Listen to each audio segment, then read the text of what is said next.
चलिए, good evening all of you. आप सभी का मैं फिर से एक बार स्वागत करता हूं और फिर क्या करते हैं, अपनी क्लास को आगे बढ़ाते हैं। जल्दी से कमेंट बॉक्स पे आ जाओ और क्या करो, आकर के कमेंट करो। देखो, अभी आप लोग एनटीपीसी पे बिजी हैं, मुझे मालूम है, लेकिन साथ साथ क्या करना है, एमपी में वैकेंसीज आ गई हो, उस पर भी फोकस करके चलना है। और जब आप उस पर फोकस करेंगे तो क्या हो जाएगा, आपके पास जॉब हो जाएगी। आप देखते हैं कि सर अब मुझे क्या चाहिए, बैच चाहिए। और कैसा बैच आप लोग मांगते हो, लाइव बैच मांगते हो। तो देखो, जो लाइव बैच है, अभी बस आप लोग कब तक रुक जाओ, जो नए बैच का इंतजार कर रहे हैं उनको बता दीजिएगा कि आप सभी को सिर्फ और सिर्फ वेट करना है। कितने दिन तक का, बस ये 2 तारीख तक का वेट करिए और 2 तारीख के बाद हम क्या करेंगे, नया बैच लेकर के आ जाएंगे। क्योंकि वहां पर आपको क्या दिखाई देगा, नया बैच। क्योंकि अभी आपको दिख रहा है हमारे यहाँ क्या चल रहा है, तो आपको दिखाई दे रहा है कि अभी मैच की तैयारी चल रही है और कैरियर प्रीमियम लीग है, तो इस कारण से आपको नहीं देखने मिल रहा है। तो चलिए क्या करते हैं, हम अपनी क्लास को आगे बढ़ाएंगे और आगे बढ़ाते हुए बातों को चलेंगे। मुझे आप लोगों के शायद आज जो है कमेंट नहीं दिखाई दे। अच्छा, राजल जी आ चुकी है। Good evening sir, good evening, बहुत बहुत स्वागत है आपका। कल तक की हमारी बातें कहां हो रही थी, कल तक हम एंशिएंट इंडिया में थे और आज से हम क्या करेंगे, आज से हम मध्यकालीन मध्य प्रदेश में एंट्री कर जाएंगे। और जब बच्चों मध्य प्रदेश में एंट्री करेंगे मध्यकाल में, मनीषा जी भी आ चुकी है। Good evening. Chandramouli Dwivedi ji, good evening, hi. बिल्कुल, आप सभी का स्वागत है, बहुत बहुत स्वागत है। और क्या करते हैं, अपनी बात को आगे बढ़ाएंगे। देखो, आप लोगों ने अभी तक की क्लासेस में देखा और मुझे उम्मीद है कि आप लोग क्या है, प्रीवियस ईयर सॉल्व भी कर रहे होंगे और आपसे क्वेश्चन भी हो पा रहे होंगे। तो सबसे बड़ी बात आप यही देखा करो कि मध्य प्रदेश से जहां तक के भी क्वेश्चन पूछे गए उन क्वेश्चंस को कवर करो। देखो, आप लोग क्या करते हो, जैसे हिस्ट्री को क्या कर देते हैं हम, एमपी में आप लोग हिस्ट्री को उतना ध्यान नहीं देते, लेकिन आपसे एमपी की हिस्ट्री जो है कई बार पूछ ली जाती है और आपको लगता है ये नेशनल या आपको राष्ट्रीय स्तर की हिस्ट्री देखने को मिल जाती है। तो याद रखना कि ये राष्ट्रीय नहीं, आपको कई बार कहां से दिखाई देती है, तो वो दिखाई दे जाएगी आपको यही मध्य प्रदेश से। देखिए, मध्य प्रदेश में आकर के बात करते हैं, तो हमने कल खत्म कर दिया, उसके बाद आज आते हैं और बात करते हैं किसके बारे में, तो याद रखो आप, दिल्ली सल्तनत काल है अब। ठीक है, किसकी बात करेंगे आज से, तो दिल्ली सल्तनत की बात करेंगे। अब आपको क्या दिखाई देगा,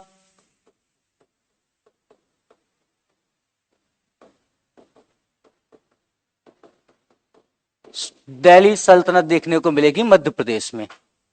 जब हम बात करते हैं मध्य प्रदेश में दिल्ली सल्तनत की, तो आपको मालूम है कि ये क्या हो जाएगा, मतलब हम 13वीं शताब्दी की बात कर रहे हैं और 13वीं शताब्दी में आपको कहां पर देखने को मिल रहा है, तो 13वीं शताब्दी के अंत में जो है दिल्ली में शासन हो जाता है किसका, मुस्लिम शासन सत्ता स्थापित होती है। और इसी मुस्लिम शासन सत्ता को हम किस नाम से जानते हैं, इसी को हम कहते हैं दिल्ली सल्तनत। जब आप दिल्ली सल्तनत में जाते हो तो इसमें आपको शुरुआती दौर पर क्या दिखाई देगा, मध्य प्रदेश में कुछ आक्रमण दिखाई देंगे। ठीक है, तो आपको यहां पर क्या दिखाई देगा, मध्य प्रदेश में कुछ आक्रमण। दिल्ली सल्तनत की शुरुआत होती है लगभग 1206 ईस्वी से लेकर के आपको कब तक दिखाई देगा, तो 1526 ईस्वी तक आपको भारत में क्या दिखाई देता है, तो यहां पर आपको दिखाई देगा दिल्ली सल्तनत। इसके बाद क्या हो जाएगा, इसके बाद आपको मालूम है बाबर आ जाएगा और बाबर क्या कर देगा, मुगल राजवंश की स्थापना कर देगा, मुगल आ जाएंगे हमारे पास। तो यहां पर देखिए, जब दिल्ली सल्तनत की बात करते हैं तो दिल्ली सल्तनत में हमको सबसे पहला व्यक्ति दिखाई देता है महमूद गजनवी। ठीक है, ये दिल्ली सल्तनत का नहीं है, बल्कि ये कैसा है, तो ये आपको दिखाई देगा मध्य प्रदेश में आक्रमणकर्ता। तो आक्रमणकर्ता में आप सबसे पहले याद रखो महमूद गजनवी को। आपसे यहां से क्वेश्चन किया जाएगा कि महमूद गजनवी ने मध्य प्रदेश पर कब आक्रमण किया था, तो पहला व्यक्ति आपको कौन दिखाई देगा, यहां पर महमूद गजनवी देखने को मिलता है। और इस महमूद गजनवी ने, मैंने आपको पिछली भी क्लास में बताया था कि 1019 ईस्वी में आकर के क्या करता है, 1019 ईस्वी में आकर के ये मध्य प्रदेश में क्या करेगा, आक्रमण कर देगा। इस टाइम पर मध्य प्रदेश में आक्रमण करता है और शासन किसका है, तो चंदेलों का है, चंदेल डायनेस्टी है।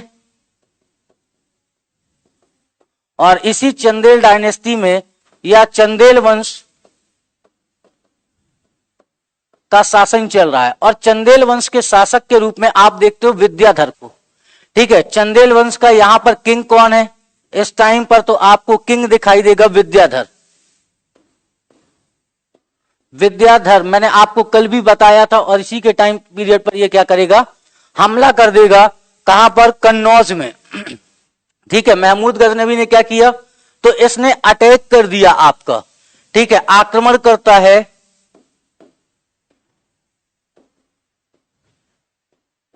आक्रमण कर दिया। कहां पर, चंदेल डायनेस्टी में। ठीक है, कौन आक्रमण कर रहा है, तो महमूद गजनवी ने आक्रमण किया किसके टाइम पर, चंदेल वंश का शासक है, और शासक का नाम है आपका विद्याधर। और इसी विद्याधर के टाइम पीरियड पर यह क्या करता है, 1019 ईस्वी में आक्रमण करेगा, और आक्रमण करके क्या कर देता है, तो आक्रमण करके ये कन्नौज को जीत लेता है, एंड विंस कन्नौज, कन्नौज के किले को जीत लिया। ठीक है, आपको क्या दिखाई देगा, कन्नौज के किले को जीत लेता है, मतलब जो कन्नौज का फोर्ट है उस पर आक्रमण करेगा और उसे जीत लेगा, और उसे क्या कर लेगा, लूट लेगा। साथ में किसे जीतता है, तो साथ साथ ये कन्नौज, और दूसरा होता है आपका ग्वालियर। इन दोनों रीजन पर इसका आपको क्या दिखाई देगा, अटैक दिखाई देगा, और इन दोनों रीजन को वो क्या करेगा, लूट करके आगे बढ़ जाएगा। तो बात समझिए यहां पर कि दिल्ली सल्तनत की शुरुआत से पहले जो हमको पहला मुस्लिम आक्रमण देखने को मिलता है मध्य प्रदेश में, वो कौन सा दिखाई देता है, महमूद गजनवी का आक्रमण। महमूद गजनवी 1019 ईस्वी में मध्य प्रदेश आता है। इस समय मध्य प्रदेश में चंदेल वंश का शासन था, और चंदेल वंश के शासक थे इस समय विद्याधर, और विद्याधर के टाइम पीरियड पर यह क्या करता है, कन्नौज और ग्वालियर के रीजन पर अटैक करेगा, और अटैक करके ग्वालियर और कन्नौज को जीत लेता है। आप देखिए, जब ये कन्नौज और ग्वालियर को जीतेगा और इसके बाद क्या करेगा, लौट जाएगा वापस, और जब वापस लौट जाएगा तो विद्याधर क्या करेंगे, वापस अपनी शक्ति को फिर से स्टैब्लिश कर लेंगे। कहां पर, ग्वालियर में। आगे चल करके इसी टाइम पीरियड पे 1195 ईस्वी, ठीक है, कब की बात कर रहे हैं, तो 1195 ईस्वी की बात कर रहे हैं, और इस समय मोहम्मद गोरी, ठीक है, कौन व्यक्ति है, तो इसका नाम है मोहम्मद गोरी। मोहम्मद गोरी आपको देखने को मिल जाएगा।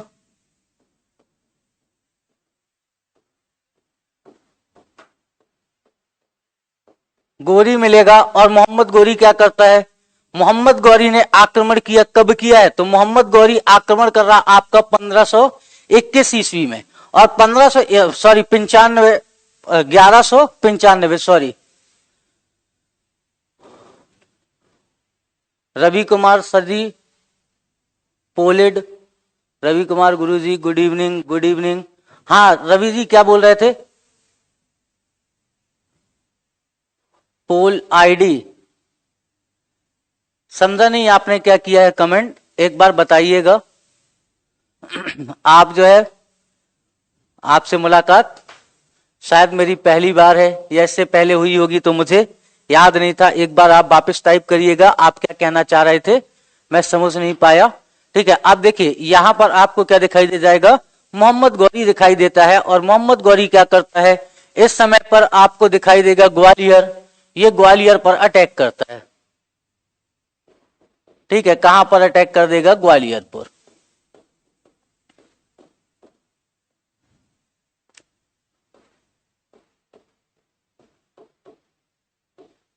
आक्रमण किया, कहां पर आक्रमण कर रहा है, तो ये आक्रमण कर रहा है आपका ग्वालियर में, और इस समय आपको ग्वालियर का जो शासक है, या ग्वालियर में जो आपको किंग दिखाई देगा, ठीक है, या क्या दिखाई देता है हमको, यहां पर शासक दिखाई देता है, या इसी को हम क्या कहते हैं, रूलर कहते हैं, या रूलर दिखाई देगा।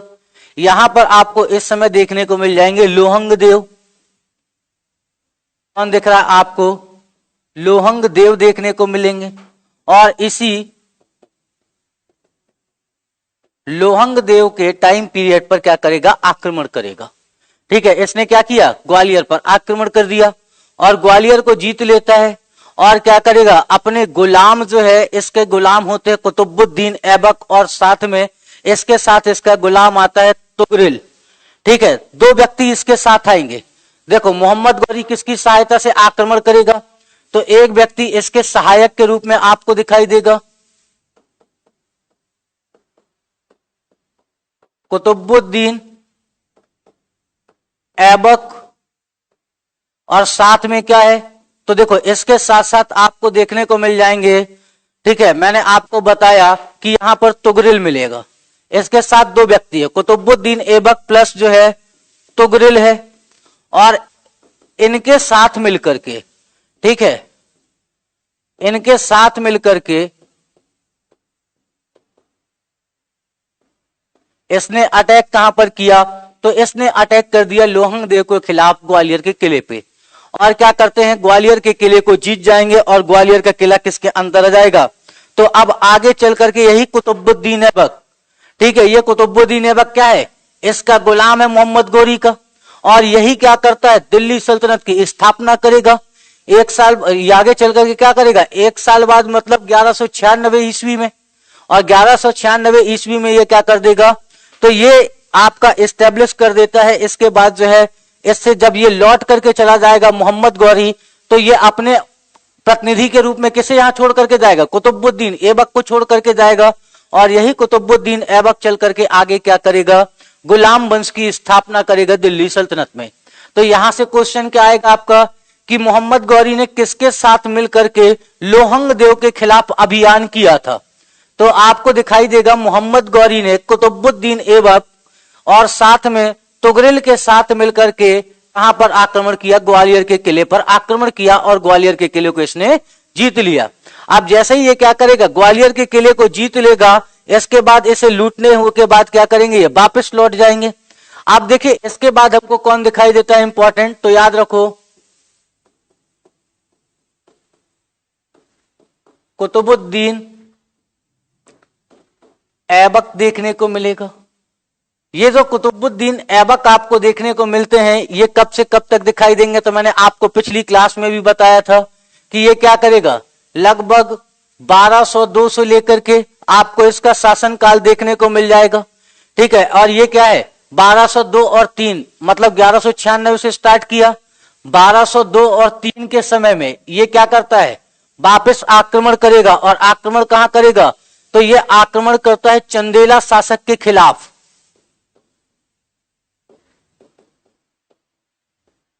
ठीक है। यहां पर आपको क्या दिखाई देंगे, चंदेला या चंदेला शासक, इसने आक्रमण कर दिया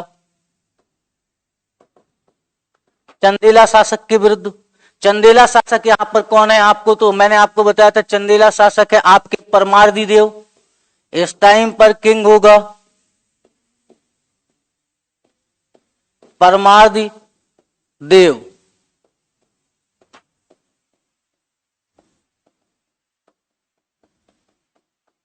और इसी परमार्दी देव के खिलाफ ये क्या करता है, अटैक कर देगा।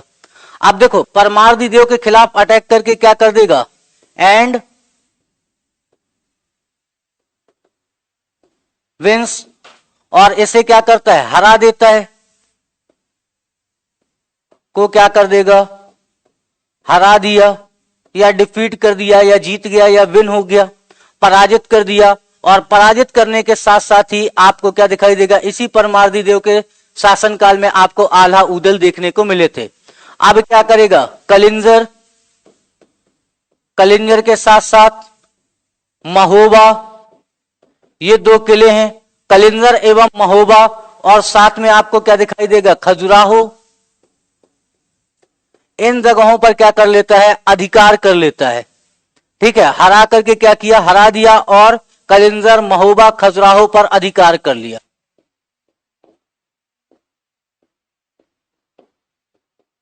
अधिकार कर लेता है, ठीक है। कहां पर अधिकार कर लिया, तो ये अधिकार कर लेता है आपका महोबा पर। इतनी बातें इसके साथ हैं। अब देखो अगली बात चलते हैं, इसके बाद हमको इसी में क्या दिखाई देगा, तो सबसे इंपॉर्टेंट इसके बाद हमको दिखाई देता है इल्तुतमिश, ठीक है। आपको क्या दिखाई देगा, इल्तुतमिश देखने को मिल जाएगा। अगला इंपॉर्टेंट शासक हमको क्या दिखाई देता है, इल्तुतमिश दिखाई देता है। इल्तुतमिश आपको देखने को मिल जाएगा कहां पर, मध्य प्रदेश में। और मध्य प्रदेश में इल्तुतमिश ने क्या आक्रमण किया, तो देखिए ये क्या करता है 1231 ईस्वी में, ठीक है, कब की बात है 1231 की बात है।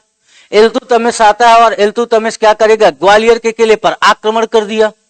ये भी क्या करेगा, अटैक्ड, कहां पर, तो याद रखो ग्वालियर फोर्ट, मतलब ग्वालियर के किले पर अटैक कर दिया, किले पर आक्रमण कर देता है। क्या किया इसने, तो ग्वालियर के किले पर आक्रमण कर दिया और आक्रमण करके क्या करेगा, ये परमार राजा को हरा देगा।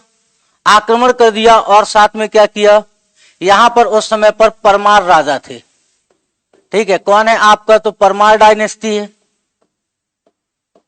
आपने कल पढ़ी थी। तो इस परमार राजा को क्या कर देगा, हरा देगा एंड हम कह सकते हैं विंस बैटल, ठीक है, ये क्या कर देगा, इस बैटल को जीत लेगा और परमार शासक को हरा देगा। परमार शासक को हरा करके क्या करेगा, इस युद्ध को जीत लेगा और परमार शासक को हरा देता है ये। इसके साथ साथ ये क्या करता है, इल्तुतमिश इसी टाइम पर आपको दिखाई देगा, ये जाएगा कहां पर, उज्जैन जाएगा। उज्जैन के महाकालेश्वर मंदिर को लूटा, मंदिर को लूटा। यहां से सबसे इंपॉर्टेंट क्वेश्चन याद रखना यही है, आपसे पूछा जाएगा कि महाकालेश्वर मंदिर को सर्वप्रथम जो है किस दिल्ली सल्तनत के शासक ने लूटा था, ठीक है। तो इल्तुतमिश ने क्या किया, इसने जो है लूटा किसको, तो ये लूटता है इल्तुतमिश आपका महाकालेश्वर मंदिर को। और इसके साथ साथ क्या करेगा, इसके साथ साथ ये आगे बढ़ेगा और आगे बढ़ के ये मांडू को जीत लेगा, ठीक है। किसे जीत लेता है, मांडू को जीत लेता है, ठीक है। किसको जीतता है, तो याद रखना यहां पर मांडू को जीत लिया, मांडू को जीत लेता है। देखो जो इंपॉर्टेंट क्वेश्चंस आते हैं यहां से मैं वही बस कराता हुआ चल रहा हूं, बाकी चीजों को हम क्या कर रहे हैं, बाकी चीजों को हम छोड़ते हुए चल रहे हैं। अब देखिए इसके साथ जब ये क्या कर रहा था, इल्तुतमिश आक्रमण कर रहा था परमार राजा के खिलाफ, कहां पर, तो ये आक्रमण कर रहा था ग्वालियर के फोर्ट पर। तो इसकी सहायता किसने की थी, तो इसने जो है नरवर्मन, मैंने आपको कल पढ़ाया था, नरवर्मन के साथ, ठीक है, मिलकर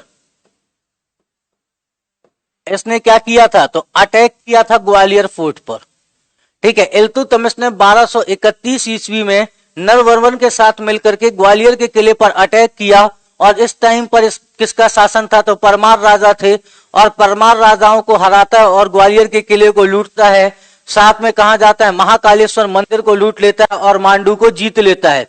अब इसके बाद क्या किया इसने इस नरवर्मन को, इल्तुतमिश इससे इतना ज्यादा प्रसन्न हुआ कि इल्तुतमिश ने प्रसन्न होकर के, ठीक है, क्या कर दिया, प्रसन्न होकर नरवर्मन को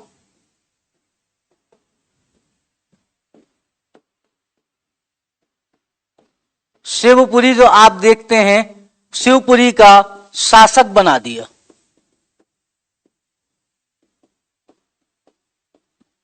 कितना खुश हुआ कि इसने क्या कर दिया, शिवपुरी का शासक बना दिया। अब यहां पर कौन आ गए, आपके नरवर्मन आ गए।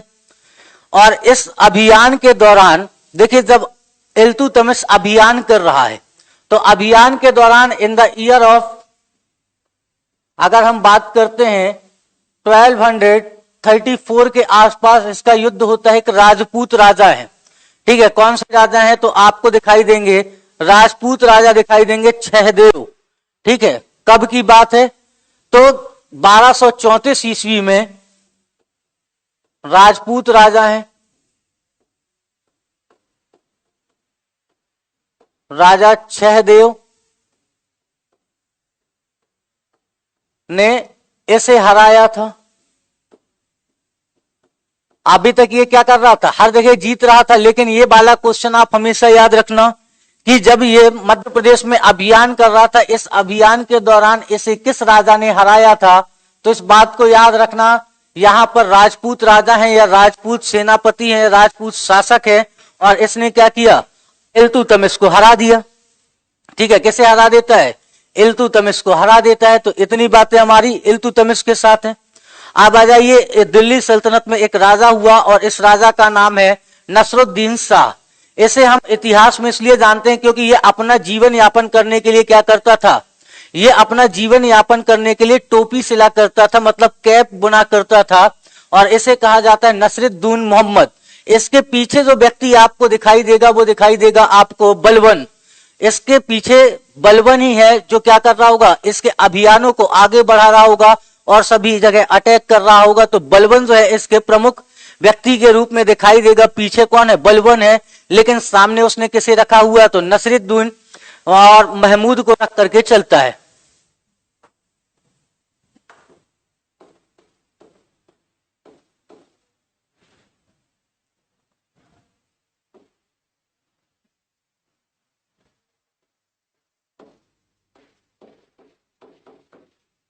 नसरुद्दीन महमूद, ये इंपॉर्टेंट रूलर दिखाई देगा।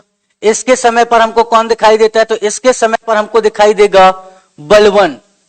ठीक है, इसके समय ये दिल्ली सल्तनत पर है, इसका गुलाम है कौन, बलबन। और ये बलबन क्या कर देगा, आपको दिखाई देगा कि बलबन ने आक्रमण कर दिया कहां पर, कलिंगर फोर्ट पर।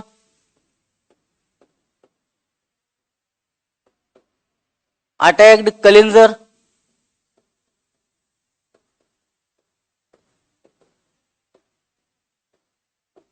कलिंजर पर आक्रमण किया।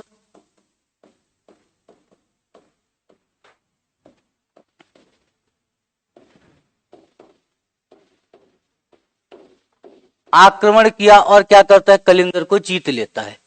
ठीक है, कलिंगर पर आक्रमण किया और इसे जीत लिया, मतलब कलिंगर को जीत लेता है।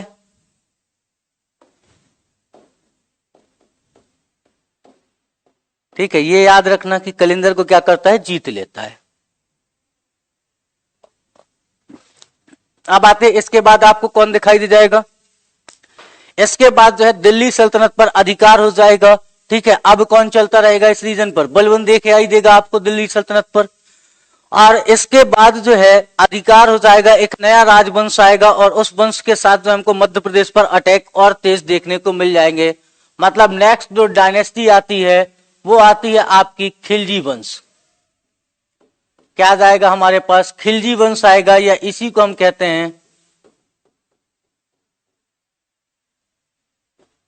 खिलजी डायनेस्टी। अगली डायनेस्टी कौन सी देखने को मिलेगी आपको, खिलजी वंश देखने को मिल जाएगा। इस खिलजी वंश का जो पहला हमको उल्लेख प्राप्त होता है मध्य प्रदेश में, वो किसका मिलता है, तो जलालुद्दीन। ठीक है, जैसे आप क्या कहते हो, जलालुद्दीन। जलालुद्दीन खिलजी का उल्लेख मिलता है। सबसे पहला व्यक्ति हमको कौन दिखाई देगा मध्य प्रदेश में, तो जलालुद्दीन खिलजी देखने को मिल जाएगा। और ये जो आपको जलालुद्दीन खिलजी देखने को मिल रहा है, ये क्या करेगा, अटैक करेगा मध्य प्रदेश में, और मध्य प्रदेश में अटैक करके इसने मांडू को लूट लिया। ठीक है, ये कहां पर अटैक करता है, मांडू को लूट लेता है। ठीक है, ये क्या करेगा, अटैक करेगा, और अटैक करके क्या करता है, मांडू को लूट लेता है। तो आपको सबसे पहले यहां पर कौन दिखाई देता है, तो यही जलालुद्दीन खिलजी दिखाई देता है, और ये क्या करता है, मांडू को लूट लेता है। और ये जलालुद्दीन खिलजी जो है, देखो मध्य प्रदेश में और कहां पर देखने को मिलेगा, तो इसने मांडू को लूटा, और इसके बाद जो हंटिंग के लिए आता है। ठीक है, किसके लिए आया, तो शिकार के लिए आया। ठीक है, किसके लिए आता है, शिकार के लिए आता है, कहां पर, ग्वालियर आया। कब आया है, तो इस बात को भी याद रखो 1295, ठीक है। 1295 ईस्वी में इसका आगमन होता है कहां पर, तो शिकार खेलने ये पहुंचता है ग्वालियर के रीजन पर। और जब ये ग्वालियर के रीजन पर पहुंचता है तो ये क्या करता है, यहीं ग्वालियर पर इसने क्या कर दिया, यात्रियों के रुकने के लिए, ठीक है, क्या करता है, ट्रेवलर्स के रुकने के लिए, मतलब यात्री, ठीक है, विश्राम गृह के रूप में निर्माण करता है गोल गुंबद का।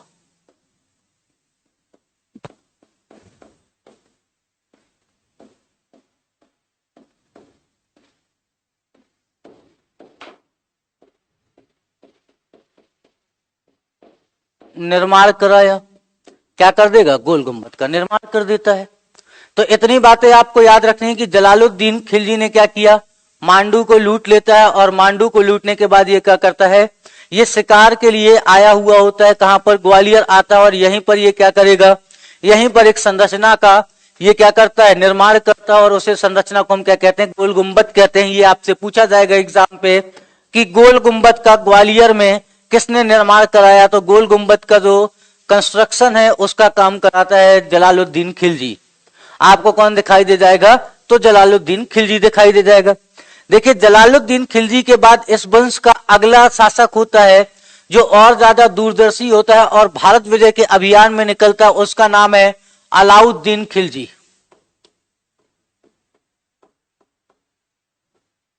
अलाउद्दीन खिलजी दिखाई देगा आपको। नेक्स्ट कौन आ जाता है हमारा, तो आपको अगला दिखाई देगा अलाउद्दीन खिलजी। अलाउद्दीन खिलजी क्या करता है, जब ये 1296 ईस्वी में सुल्तान बनेगा, ठीक है, क्या बनता है, सुल्तान बन जाता है। सुल्तान बनने के बाद ये क्या करता है, तो सुल्तान बनने के बाद ये, या उससे पहले ही, ठीक है, इसने क्या किया था, सुल्तान बनने के पहले ही आक्रमण किया था, कहां पर, मालवा पर आक्रमण करता है।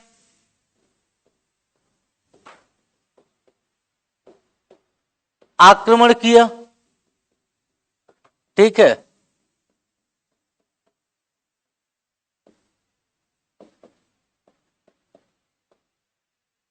मालवा पर इसने क्या कर दिया, आक्रमण किया। मालवा पर आक्रमण किया और साथ में आक्रमण करता है ये आगे चल करके कहां पर, तो ये आपका 1305 में अटैक करेगा। अटैक्ड मांडू, कहां पर अटैक किया, मांडू पर आक्रमण किया।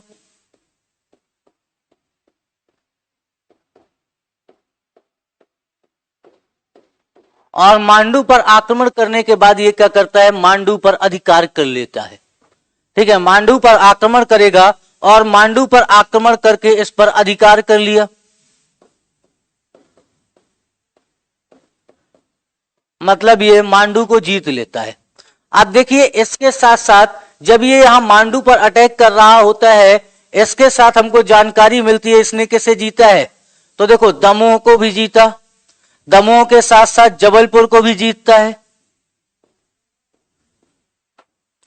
जबलपुर भी क्या करता है, ये जीत लेता है, ऐसा हमको उल्लेख मिलता है।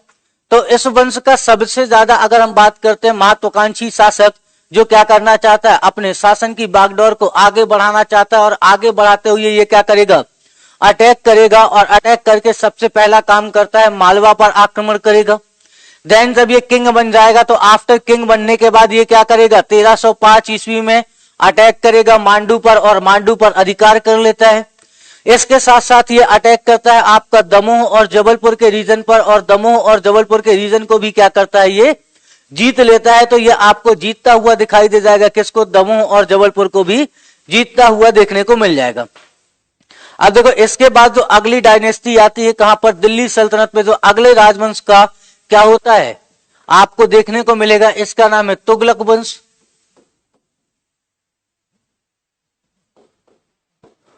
आपको नेक्स्ट कौन दिखाई दे जाएंगे, तुगलक वंश का शासन देखने को मिलेगा दिल्ली सल्तनत पर, ठीक है। अब कौन आ गया आपका, तुगलक आ गए। जब तुगलक आएंगे तो इस पर सबसे पहले आपको दिखाई देगा MBT, मतलब मोहम्मद बिन तुगलक देखने को मिलेगा, ठीक है, पहले शासक के रूप में अगर हम बात करते हैं मोहम्मद बिन तुगलक की बात करते हैं, जो हमको मध्य प्रदेश पर देखने को मिलता है। तो जब हम देखते हैं इसके बारे में मोहम्मद बिन तुगलक के शासनकाल को, तो ये कब से आपका 1325 से लेकर के आपको देखने को मिलेगा 1351 ईस्वी तक इसका शासनकाल देखने को मिलेगा।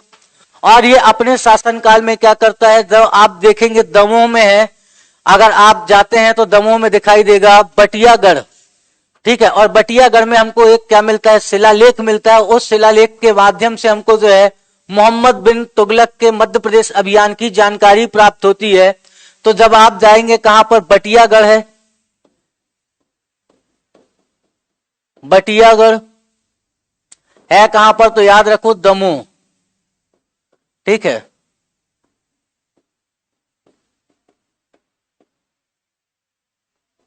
बटियागढ़ आपको देखने को मिलेगा दमोह में। और इस दमोह में ये क्या करता है, तो सबसे पहले बात समझो, पशु पक्षियों के लिए ये गौमठ की स्थापना करता है, ठीक है। किसका कंस्ट्रक्शन करवाया, दमोह के बटियागढ़ में, ठीक है। ये कुछ कंस्ट्रक्शन कराएगा या कुछ बिल्डिंग बनवाएगा, ये क्या करेगा, निर्माण कराता है। किसका निर्माण कराया, गौमठ का। तो पहला याद रखो गौमठ बनवाया।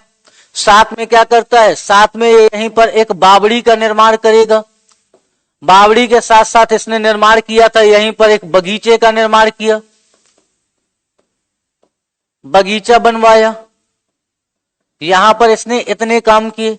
साथ में ये क्या करता है, इसी बटियागढ़ जो आपको अभिलेख देखने को मिलता है, इस बटियागढ़ अभिलेख में ही हमको दिल्ली का प्राचीन नाम दिखाई देता है, ठीक है। इस इंक्रिप्शन में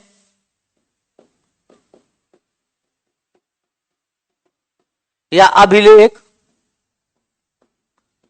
में हमको जानकारी किसके विषय में मिलती है, तो इसी बटियागढ़ में हमको मालूम पड़ता है कि जो दिल्ली का पुराना नाम है, दिल्ली का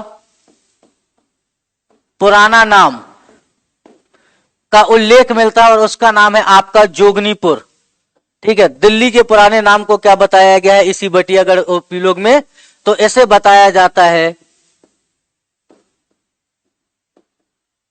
जोगनीपुर बताया गया है, ठीक है। क्या बताया गया, जोगनीपुर। ये क्या है आपका, अगर आपसे पूछा जाए ओल्ड नेम ऑफ दिल्ली, ठीक है, दिल्ली का प्राचीन नाम। सोनम सोनी जी, नमस्कार जी। अरे आप लोग नए हैं या मुझे रोज इतने दिनों बाद आप पहली बार लाइव दिखाई दिए।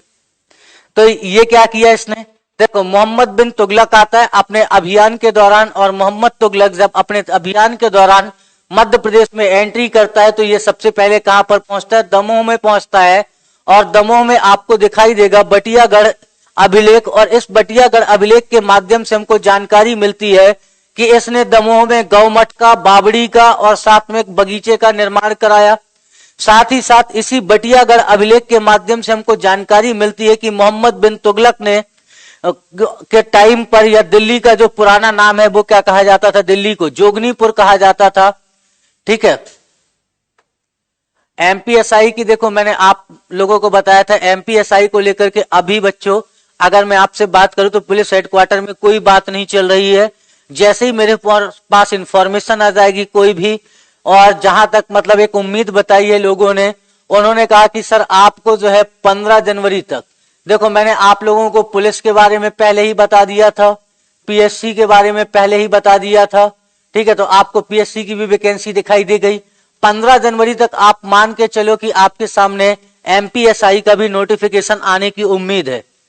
लेकिन अभी क्या है, अभी ये बातें हमको जो है सिर्फ और सिर्फ ये ऑफिशियल नहीं है। ऑफिशियल होगी तो मैं आपको बता दूंगा एक दिन पहले ही, लेकिन आप इसको ये मान करके चल सकते हैं कि अभी तक मेरी जो इंफॉर्मेशन है उस इंफॉर्मेशन में 100% आपको वैकेंसी के रूप में एक नोटिफिकेशन दिखाई देगा 15 जनवरी को। अगर आप जाते हैं तो इस बार ये मान के चलो कि आपको जो है एमपीएसआई की 800 प्लस वैकेंसी देखने को मिल जाएंगी। कितनी वैकेंसी आएगी, 800 प्लस वैकेंसी आएगी। ये मैं आप लोगों को गारंटी के साथ कह रहा हूं। और आप लोग अगर अच्छे से तैयारी करते हो तो ये क्या करेगा, आपको ये साल जो है जॉब दिला करके जरूर जाएगा। आपको इस साल जो है जॉब जरूर मिल जाएगी। तो याद रखो 15 जनवरी की डेट, और क्या करेगा 15 जनवरी को आपको मिल जाएगा। साथ में मोहम्मद बिन तुगलक ने क्या किया, तो देखो मोहम्मद बिन तुगलक पहुंचता है आपका धार में, और धार पर पहुंचने के बाद इसने क्या किया, धार के किले का निर्माण कराया।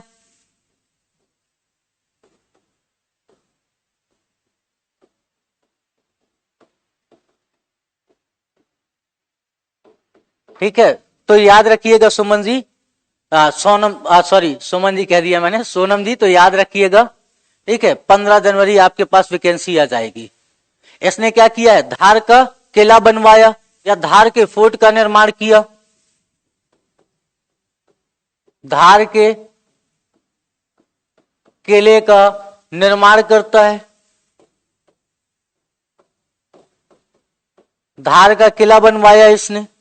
ठीक है, तो ये आपको किसके रूप में दिखाई दे जाएगा, धार के किले का निर्माण कर दिया।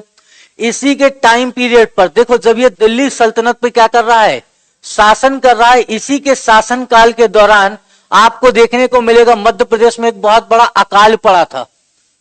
ठीक है, रंजीत यादव जी, अरे आप लोग इतना लेट आके कमेंट करते हो कि क्या बताए, चलो लेकिन कोई बात नहीं, कमेंट बॉक्स पर मेरी नजर पड़ गई तो आपका भी स्वागत है। चलो आ जाओ वापस बात करते हैं इसी पर आकर के। देखिए इसी के टाइम पीरियड पर मध्य प्रदेश के मालवा रीजन में लगभग हम बात कर रहे हैं 1335 और 1336। ये इस समय पर क्या है, तो तुगलक वंश है, और तुगलक वंश में शासक आपको दिखाई देगा मोहम्मद बिन तुगलक। और इसी तुगलक वंश के शासन काल में 1335 से 1336 के बीच मालवा में भीषण अकाल पड़ा था। अकाल पड़ा, यह पूछा जा सकता है कि मालवा के रीजन में कब अकाल पड़ा था, या मालवा में अकाल किस टाइम पर पड़ा। तो याद रखना मालवा में आपको अकाल कब दिखाई दे जाएगा, मोहम्मद बिन तुगलक के टाइम पर। यह याद रख करके चलना, आपको क्या दिखाई दे जाएगा, आपको दिखाई दे जाएगा मालवा में अकाल पड़ा था। ठीक है, और अकाल किसके टाइम पीरियड पर पड़ा है, तो अकाल आपको देखने को मिल जाएगा टाइम पीरियड किसका है, तो ये मोहम्मद बिन तुगलक का। आपसे पूछा जाएगा कि मालवा में अकाल किस सन में पड़ा था, तो आपको बताना है 1335 ईस्वी में जो है मालवा में आपको क्या दिखाई देता है, तो अकाल देखने को मिल जाता है। इस बात को याद रखना, इतनी बातें हमको इसके साथ याद रखते हुए चलना है। अब देखो इसके बाद आ जाते हैं, ये क्या हो जाएगा, ये डायनेस्टी अपनी चलती रहेगी दिल्ली सल्तनत। लेकिन आपने सुना होगा कि मालवा में जो है हमको दिखाई देता है स्वतंत्र मुस्लिम सल्तनत की स्थापना हो जाती है इसी टाइम पीरियड के दौरान। ठीक है, तो आ जाओ हम क्या करते हैं, मालवा में जो हमारा क्या है, मालवा का रीजन है, तो मालवा में स्वतंत्र मुस्लिम शासन। ठीक है, किससे स्वतंत्र है, तो याद रखना ये दिल्ली सल्तनत से स्वतंत्र है। किससे स्वतंत्र होंगे, दिल्ली सल्तनत से स्वतंत्र हैं, इसलिए इसे क्या कहा जाता है, मालवा में स्वतंत्र मुस्लिम शासन की स्थापना। जब हम मालवा के रीजन में जाते हैं तो मालवा में हमको जो पहला दिल्ली सल्तनत का स्वतंत्र शासन देखने को मिलता है, इसकी स्थापना किसने की थी, तो मालवा में स्वतंत्र मुस्लिम शासक के रूप में अगर आप जाते हैं तो सबसे पहली बात याद रखो, या स्थापना किसने की। ठीक है, मालवा के रीजन में स्वतंत्र मुस्लिम शासक का संस्थापक कौन था, तो इसे कहा जाता है दिलावर खां।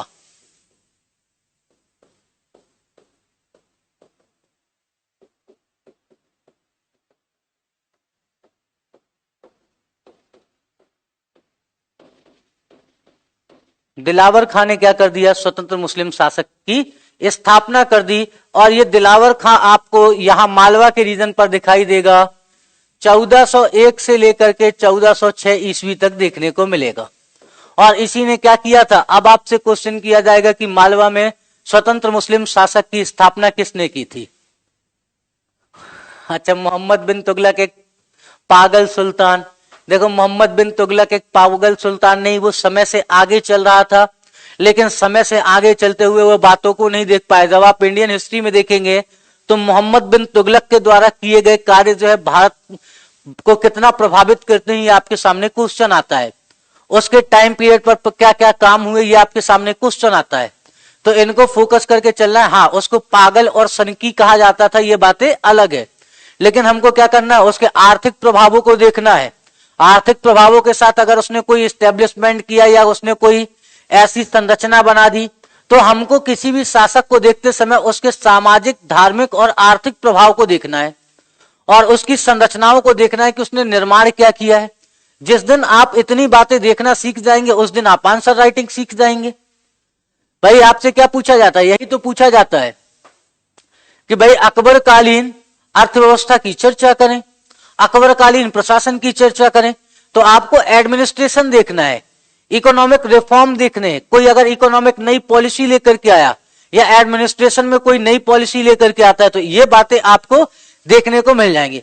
और इस दिलावर खां का जो नाम, ओरिजिनल नाम हमको मिलता है, इसे जो है हम हुसैन के नाम से जानते हैं। इसका ओरिजिनल नाम क्या था दिलावर खां का, तो हुसैन इसका ओरिजिनल नाम था।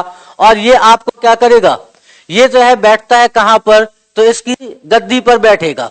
ठीक है, अब इसके बाद क्या हुआ, इसने जो है अपने बेटे के कहने पर एक बहुत बड़ी क्या उपाधि धारण कर ली, जिसे हम कहते हैं सुल्तान आदिम शाह दाऊद दिलावर खां गौरी की पदवी धारण की।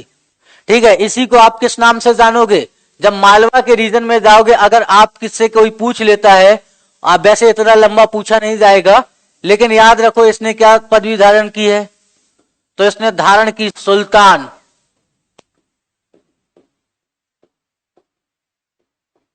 आदिल शाह दाऊद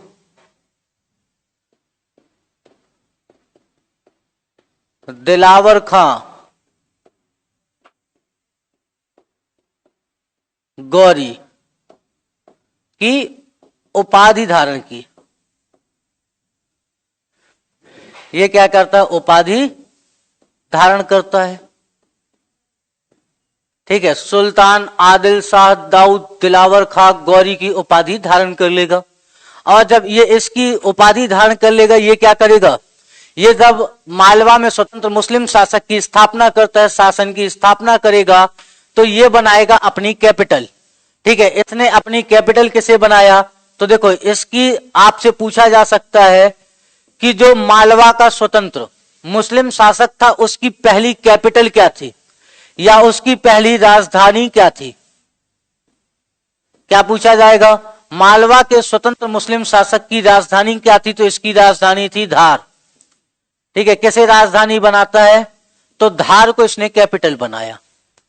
इस क्वेश्चन को आप स्टार लगा करके चलना, आपसे पूछा जाएगा कि मालवा में स्वतंत्र मुस्लिम शासक जो हमको देखने को मिलता है, उसकी पहली कैपिटल क्या थी, तो उसकी पहली कैपिटल आपको धार देखने को मिलेगी, जिसे आगे चल करके इसका अपना पुत्र होता है होशंग शाह, या इसके पुत्र बाद में आते हैं, लेकिन इसी वंश का अगला सबसे आखिरी वाला जो शासक होता है, जो हमारे लिए इंपॉर्टेंट, हम उसकी बात कर रहे हैं, नाम है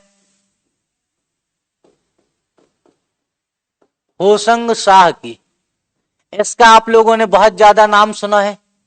ठीक है, इसको क्या कहते हैं,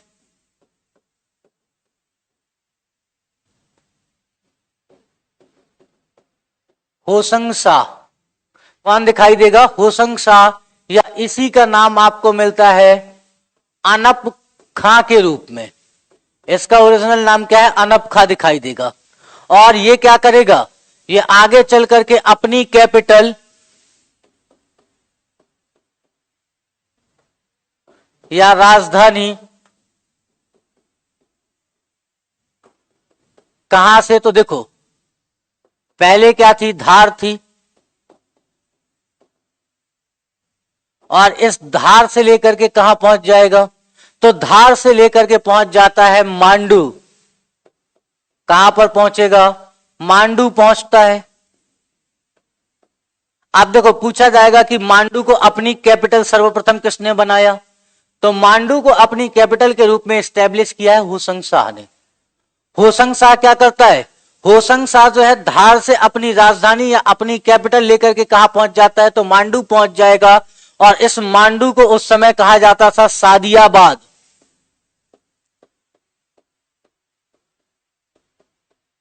सादियाबाद बनाया, ठीक है। मूव कहां से किया है? धार से किया, और धार से क्या करेगा? आगे चलेगा और सादियाबाद पहुंच जाएगा। इसके बाद 1935 में इस होशंग शाह की क्या हो जाती है? डेथ हो जाती है। और आप क्या करते हैं? आप देखते हैं यहीं पर जो है मांडू में इसका मकबरा देखने को मिलता है। हाँ हाँ, इल्तुतमिश ने किया था। अभी पिछली बार बता चुका वो बात बच्चों, वो बातें मैंने आपको बता दी। पार्थ जी, अच्छा प्रार्थना, हाँ प्रार्थना जी, मैंने वो बात बता दी है पीछे। अभी जब आप देखेंगे क्लास को दोबारा तो वो बात आपको दिखाई दे जाएगी इल्तुतमिश वाली कि उसने ग्वालियर पर अटैक किया 1231 में। वो बातें हम बता दिए हैं। हाँ हाँ बिल्कुल, इल्तुतमिश ने 1231 में ग्वालियर के किले पर आक्रमण किया है। हाँ ये बात बिल्कुल सही है। तो देखो आ जाओ, क्या होशंग शाह। होशंग शाह का ओरिजिनल नाम क्या है? अनब खां। यहां से आपके पास क्वेश्चन क्या निकल करके आएगा कि किस मालवा के सुल्तान ने पहली बार अपनी राजधानी मांडू को बनाया? तो याद रखना, मांडू को राजधानी कौन बनाता है? होशंग शाह। और इस टाइम पर मांडू का नाम क्या था? सादियाबाद। आगे चल करके in the year of 1900, sorry हम किसकी बात कर रहे हैं इसकी? तो इसकी डेथ हो जाएगी 1435 में, ठीक है, मृत्यु हो गई इसकी। और जब इसकी मृत्यु हो जाती है तो इसके बाद क्या होगा? इसके बाद महमूद खिलजी है, और महमूद खिलजी ने क्या कराया? इसकी मृत्यु के उपरांत, ठीक है, इसकी मृत्यु हो गई और इसके बाद आया महमूद खिलजी। महमूद खिलजी ने क्या किया है? तो इसके मकबरे का निर्माण कराया।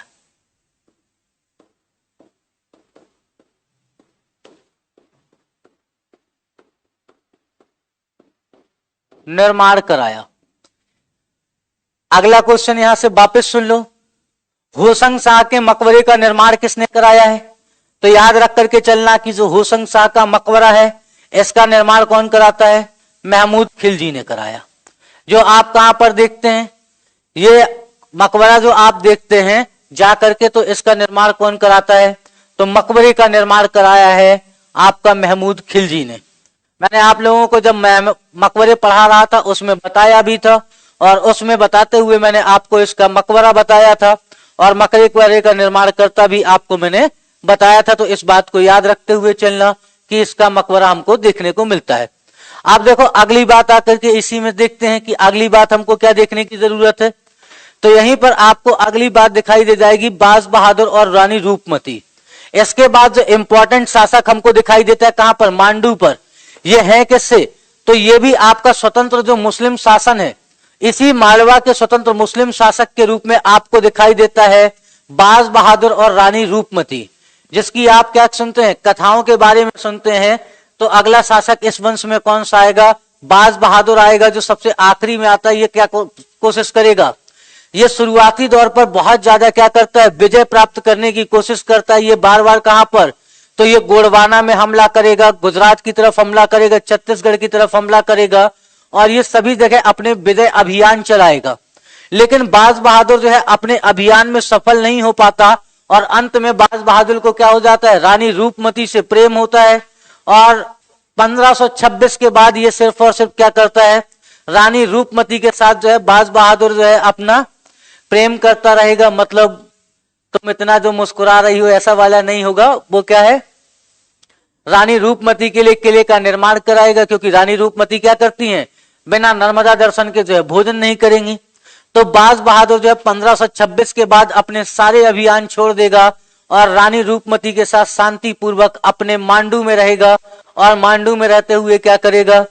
अपना शासन करता रहेगा और विजय अभियान को त्याग देगा। तो इतनी बातें हमारी किसकी थी? मालवा के सुल्तानों के साथ थी, जो हमको जानने की जरूरत थी। अब मालवा के सुल्तानों के बाद चलते हैं निमाड़ में फारूकी शासन। आप लोगों ने सुना होगा। अगला क्या आ जाता है? जो हमारा निमाड़ का रीजन है, तो निमाड़ में आपको दिखाई देगा फारूकी शासन देखने को मिलेगा। ठीक है, निमाड़ में स्वतंत्र फारूकी शासन आपको दिखाई देगा। जो आप निमाड़ में स्वतंत्र फारूकी शासक देखते हैं, इसका इस्टेब्लिशमेंट क्या किसने किया या इसको स्थापित किसने किया था या इसकी स्थापना किसने की, ये आपसे पूछा जाता है। तो जब आप निमाड़ के रीजन में जाते हैं तो निमाड़ के स्वतंत्र आपको दिखाई देगा मलिक रजा। याद रखना इसका नाम मलिक रजा है।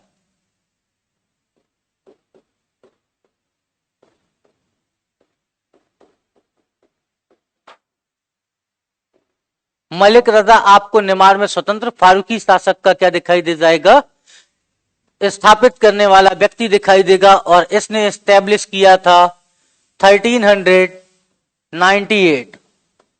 ठीक है, 1398 ईस्वी में इसने निमाड़ के रीजन में है जो है स्वतंत्र फारूकी शासन की स्थापना की। और इसके साथ साथ इसने क्या किया, जब ये फारूकी शासन की स्थापना कर रहा है, इसने अपने बेटे का विवाह, ठीक है, इसका बेटा होता है नासिर, और नासिर का विवाह करवा देगा मालवा का जो शासक है, मतलब दिलावर खां।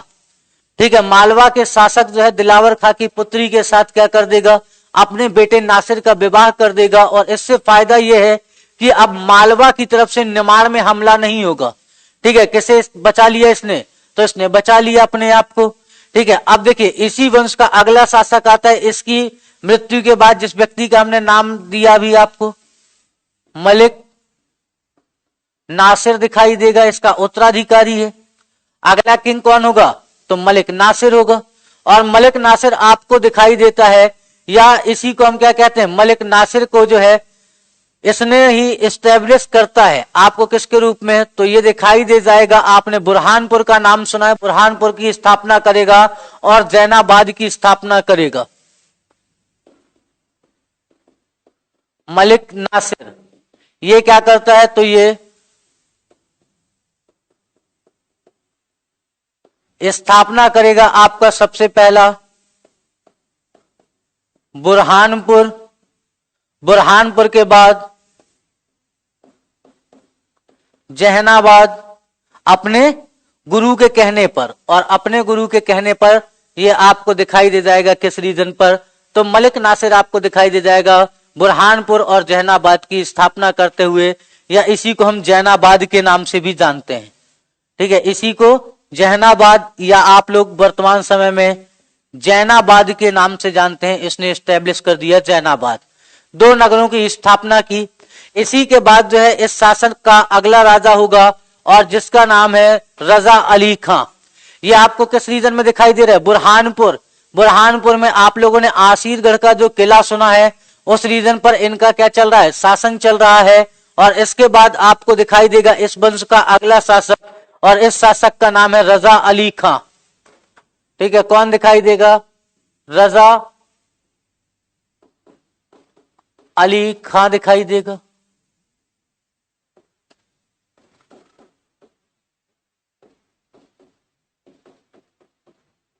अली खान देखने को मिलता है हमको। और रजा अली खां किसके लिए जाना जाता है, तो इसने जो है अपना स्वयं का विवाह, ठीक है, इसने अपना विवाह किससे किया, इसने जो है अपना विवाह अबुल फजल की बेटी से किया।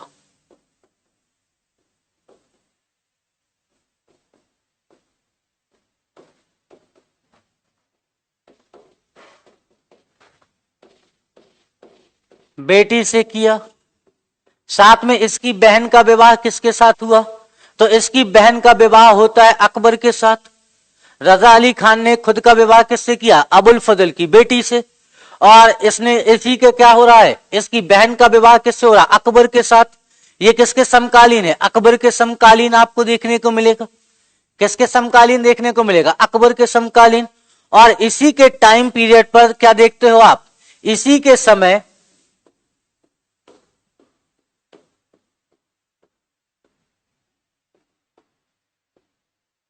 अकबर ने आसीरगढ़ के किले पर हमला किया एवं उसे जीत लिया। बात कब की हो रही है? तो आपको भी मालूम है 1601 ईस्वी की। ये अकबर की क्या थी? अंतिम विजय थी। ठीक है, 1600 और 1601 ईस्वी में क्या करता है? अंतिम विजय आपको दिखाई दे जाएगी। आसीरगढ़ के किले को जीत लेता है। और इसी ने क्या किया था, सॉरी यहां पर एक मिस्टेक हो गई, ऐसे रुक जाइएगा। ये पॉइंट हमारा क्या होगा, आगे होगा। एक सेकेंड, इसके समय में नहीं है, थोड़ा सा सुधार करेंगे। एक मिनट रुक करके चलिएगा, इसके टाइम पीरियड की बात नहीं है। इसने क्या किया है, इसका देखो,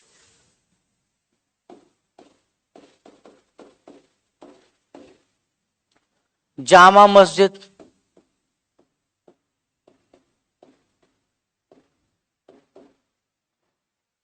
क्या दिखाई देगा आपको? जामा मस्जिद दिखाई देगी। इसने जामा मस्जिद का निर्माण कराया।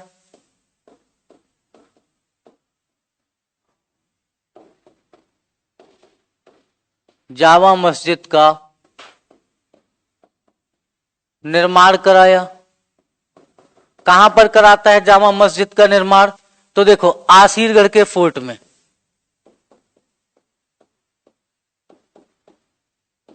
आसीरगढ़ के किले में क्या कर देगा? जामा मस्जिद का निर्माण कर देगा। क्या कह रहे हैं?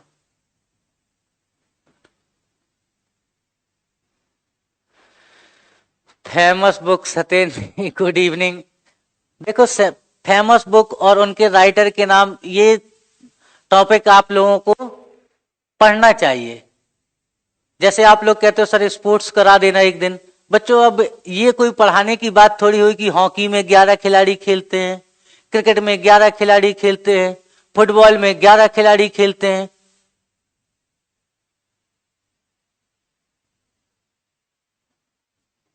हेलो सर, आपसे हमें बहुत सा आसान है, मतलब नहीं समझा आनंद जी, क्या कह रहे हैं?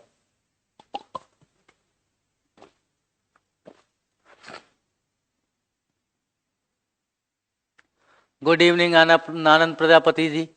हाँ बताइए, क्या कह रहे थे कि आप कौन सा एहसान? मेरा कोई एहसान नहीं किसी के ऊपर, बात समझिएगा। मैं आप लोगों से हूं और आप लोगों के लिए हूं। आप लोग बस इतनी बातें याद रखो कि जैसे आप लोग कहते हो कि सर स्पोर्ट्स करा दो, स्पोर्ट्स बच्चों कराने का टॉपिक थोड़ी है। अब मैं आपको ये बताऊं कि मलखंब में इतने खिलाड़ी खेलते हैं, खो खो में 9 खिलाड़ी खेलेंगे, ठीक है, खो खो में ये लैंग्वेज ये होती है, ये बच्चों स्टैटिक जीके का पार्ट होता है। तो इस बात को याद रखिए कि आप लोगों को ये बातें नहीं करनी है कि सर स्पोर्ट्स करा दो। आप कहोगे सर एक बात बता दो मुझे, जो है माखनलाल चतुर्वेदी ने कौन कौन सी बुक और पत्र पत्रिकाएं लिखी। ये जो छोटे छोटे टॉपिक होते हैं इनको आपको करना चाहिए। अब देखो, एक उलझा हुआ टॉपिक है, जैसे हम मान लेते हैं इतिहास एक उलझा हुआ टॉपिक है। इस उलझे हुए टॉपिक को मैं आपको सुलझा के बताऊं तो ये कहलाता है कि आप लोगों ने पढ़ाई की है। अगर आप लोग कहते हो कि सर हमारे लिए क्या करो, हमारे लिए सर आप इस्टेब्लिश कर दो और आप हमें बता दो सर मध्य प्रदेश की ज्योग्राफी, लेकिन आप लोग कह रहे हो तो मैं कोशिश जरूर करूंगा। याद रखना, आप लोगों का क्या है, समर चालू हो गया है और इस समर को याद रखते हुए चलना है। समर और कॉन्फिडेंस, मतलब आप लोगों ने युद्ध छेड़ दिया है और तैयारी कर रहे हैं आप पीसीएस की। और युद्ध छेड़ने के बाद अगर आपके पास अब सिर्फ 4 महीने का टाइम है, और ये टाइम बहुत होता है। आप लोगों ने अगर कभी 1857 की क्रांति के बारे में पढ़ा हो, 1857 का रिवॉल्ट, 1857 के रिवॉल्ट के टाइम पर जब ब्रिटिश सेना दिल्ली के चांदनी चौक में एंट्री कर जाती है और उस समय अंतिम मुगल बादशाह बहादुर शाह जफर प्रथम के चारों पुत्रों का दिल्ली गेट में सर कलम करके क्या किया जाता है, टंगा दिया जाता है। उसके बाद लाल किले में एंट्री करते हैं मुगलों के गढ़ में एंट्री कर जाते हैं ब्रिटिश, और जब ब्रिटिश एंट्री करते हैं और बहादुर शाह जफर से एक ब्रिटिश अधिकारी कहता है, ठीक है, ब्रिटिश अधिकारी आपसे कहता है, आकर के कहेगा, और ब्रिटिश अधिकारी कहता है कि दम दमे में दम नहीं, बुझ गई शमशीर हिंदुस्तान की, और ए जफर खैर मांगो अपनी जान की। मतलब यह है कि उससे कह रहा है कि अब जो है इतनी आपकी तलवारों में जान नहीं रही और हम पूरी की पूरी दिल्ली को कूच करके कहां पर आ गए हैं, लाल किले के अंदर आ गए हैं, तो अपने जान की खैर मांगो। और वो 87 साल का वृद्ध व्यक्ति कहता है और उसे मालूम है कि अब जो है हार हो चुकी है, लेकिन उसके बाद भी वो रिप्लाई करता है। उसका कॉन्फिडेंस देखिए, आप लोगों को भी उसी कॉन्फिडेंस के साथ तैयारी करनी। वो कहता है गाजियों में जब तक बू रहेगी ईमान की, तख्ते लंदन तक चलेगी तेग हिंदुस्तान की। इतना बड़ा शायर है और इतना वृद्ध होने के बाद वो क्या कहता है कि दमदमे में दम नहीं, बुझ गई शमशीर हिंदुस्तान की, ए जफर खैर मांगो अपनी जान की। तो जफर का रिप्लाई है बाजुओं में जब तक बू रहेगी ईमान की, ठीक है, तख्ते लंदन तक चलेगी तेग हिंदुस्तान की। ठीक है, तो गाजियों में जब तक बू रहेगी ईमान की, तो इस बात को समझो कि आप लोगों को भी क्या करना है, ईमानदारी से मेहनत करनी है बस, और कुछ टॉपिक को तैयार करके चलना है और उसी से आपका क्या होगा, सिलेक्शन हो जाएगा। इस बात को याद रखो, एक कॉन्फिडेंस के साथ लगो। आप लोग क्या करते हो, कॉन्फिडेंस को अपने डिल कर देते हो जब आप एग्जाम में पहुंचते हो। आप लोगों ने महाभारत देखी है, महाभारत में जो है अर्जुन को भी कॉन्फिडेंस की कमी थी। कॉन्फिडेंस किसने दिया, भगवान श्री कृष्ण ने कहा कि हे अर्जुन गांडीव उठाओ और समर में क्या करो, कूद पड़ो। तो वैसे ही आपको क्या है, आपको तो पेन उठाना है और अब तो माउस उठाना है, उससे क्लिक करना है, बस हो गया और सिलेक्शन हो जाएगा। इतना करना है। और आप लोग क्या करते हो, आप लोग थक जाते हो। मैं यहां आकर के आपको हर एक टॉपिक पढ़ाता हूं, आपको बस रिवीजन करना है। और जिस दिन आप रिवीजन कर दोगे आपका सिलेक्शन पक्का, और प्रीवियस ईयर लगाना, ये मेरा वादा है।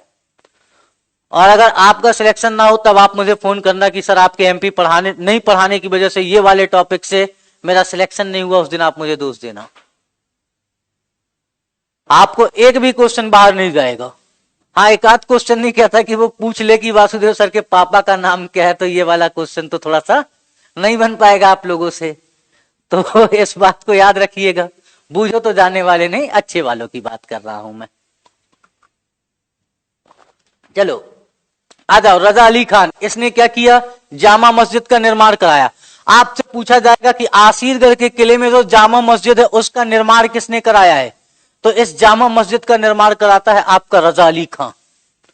रजा अली खां क्या कराता है, तो रजा अली खां ने ही तो है यहां पर जामा मस्जिद का निर्माण कराया। और साथ में जब आप आसीरगढ़ का किला घूमने जाएंगे तो यहां पर आपको 3 तोपें देखने को मिलेंगी।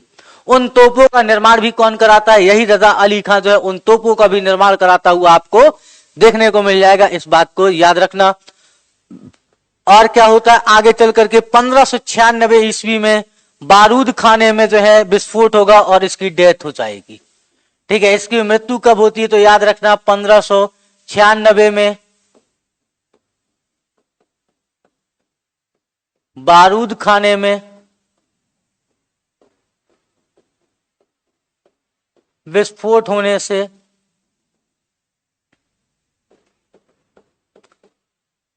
मृत्यु हो जाती है, मतलब ये डेथ हो जाती है इसकी। इसके बाद आएगा आपका अगला शासक, और शासक का नाम है बहादुर खां।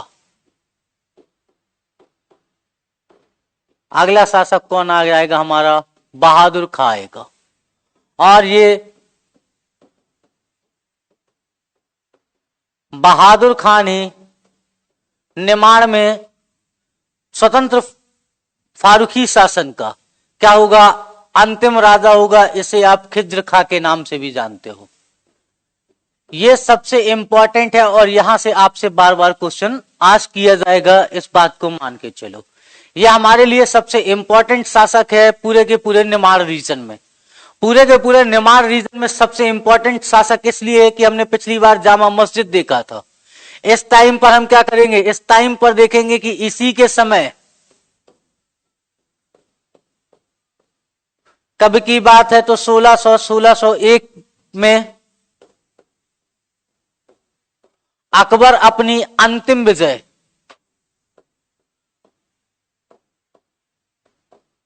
दक्षिण को जीतने चलता है और उसी दौरान जो है बुरहानपुर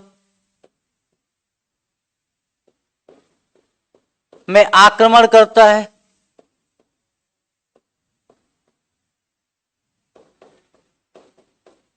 आसीरगढ़ के किले को क्या कर देगा, जीत लेगा। आसीरगढ़ के किले को जीत लिया। बस इस बात को याद रखो।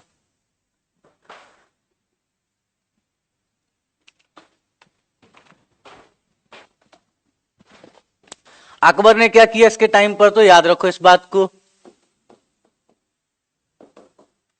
अकबर है और ये कहां पर अटैक करेगा, अटैक्ड आसीरगढ़ या बुरहानपुर,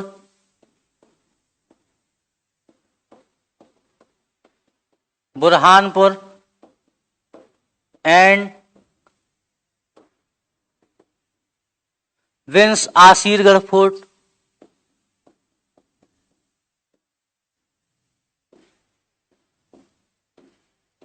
क्या करता है, आसीरगढ़ के किले को जीत लेता है। इसके साथ ही क्या हो जाएगा, इसके साथ इस निमाड़ के रीजन पर भी अब आ जाएंगे कौन, तो इसके साथ आपको निमाड़ रीजन पर देखने को मिल जाएंगे, यहीं पर आपको अब मुगल देखने मिलेंगे। किसका शासन हो जाएगा, मुगल्स का शासन हो जाएगा। दूसरी तरफ जो मालवा का रीजन देख रहे थे, मालवा के रीजन में क्या हुआ, मालवा में भी कौन आ गए, तो अब आपको दिखाई देंगे मुगल्स आ जाएंगे। ठीक है, दिल्ली सल्तनत में, मालवा में भी। अभी हम जो देख रहे थे, ठीक है, तो इसी टाइम पर क्या होगा, 1394 ईस्वी के आसपास की आकर के बात करते हैं देववर्मन। ठीक है, जो प्रथा चल के आई थी किसके समय से, नरसिंह वर्मन के समय से। ग्वालियर के रीजन में आपने शिवपुरी में मैंने एक व्यक्ति को बिठाला था जिसका नाम क्या था, नरसिंह वर्मन था। आगे चल करके उसी के वंशजों में से एक आएंगे जो एस्टेब्लिश क्या करेंगे, तोमर वंश की स्थापना करेंगे। स्वतंत्र तो आ जाओ, मध्य प्रदेश में क्या देखते हैं, इसी मिडाइवल टाइम पर ही देख रहे हैं। मिडाइवल टाइम पर अगली डायनेस्टी देखो, इसके पैरेलल चल रही है, नाम क्या है, तोमर वंश। ठीक है, या ग्वालियर के तोमर आप इसे कहते हैं।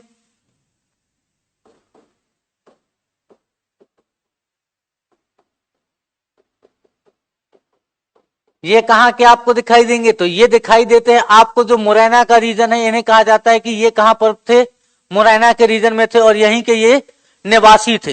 तो जो हम तोमर वंश देखते हैं, इसकी स्थापना किसने की है, या इसका संस्थापक कौन है, तो इसकी स्थापना करता है वीर सिंह देव।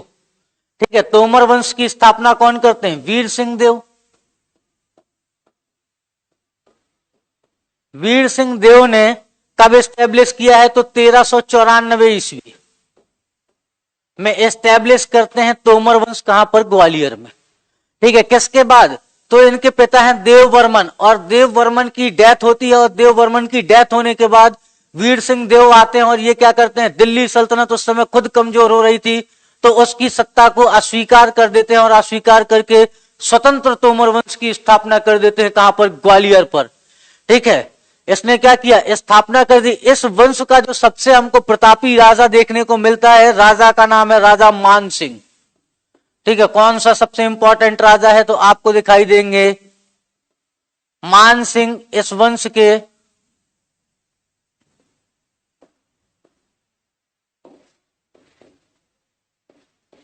सबसे प्रतापी राजा के रूप में देखने को मिलेंगे। इन्होंने क्या किया, मान सिंह जो है, ये जो आपको दिखाई दे रहा है, ये कल्याण का पुत्र था। ठीक है, मान सिंह तोमर किसके पुत्र हैं, तो मान सिंह जो तोमर हैं, ये मान सिंह तोमर आपको दिखाई देते हैं कल्याण सिंह के पुत्र के रूप में, और ये क्या हो जाएंगे, गद्दी पर बैठेंगे। और जब ये गद्दी पर बैठेंगे तो गद्दी पर बैठने के बाद ये क्या करेंगे, ये जो है शासन करेंगे, और इसी के साथ ये सबसे पहला काम करते हैं, देखो इन्होंने कुछ स्थापनाएं की, इसलिए हमारे पास सबसे इंपॉर्टेंट है।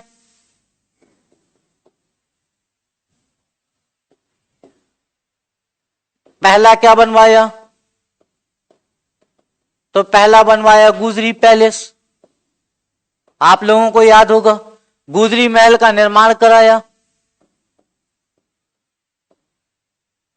इन्होंने किसका किसका निर्माण कराया है, तो पहली बात याद रखो, निर्माण में इनके गुजरी महल।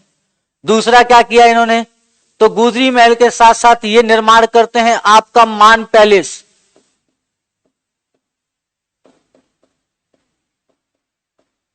इन्होंने माल महल का भी निर्माण कराया ग्वालियर फोर्ट के अंदर। तो मान महल और साथ में आपको क्या दिखाई दे जाएगा, गुजरी पैलेस दिखाई देगा। इसका ये क्या करते हैं, निर्माण करते हैं। ये क्या है, सबसे प्रतापी राजा है, मतलब मैजेस्टिक किंग है। इन्होंने जो है 1500 ईस्वी में, ठीक है, ये क्या है, मान सिंह। मान सिंह ने सन 1500 ईस्वी में अपने एक प्रतिनिधि को, 1500 ईस्वी की बात कर रहा हूं, 1500 ईस्वी में इन्होंने क्या कर दिया, इनका प्रतिनिधि है, और इनके प्रतिनिधि के रूप में आपको दिखाई देंगे निहाल सिंह।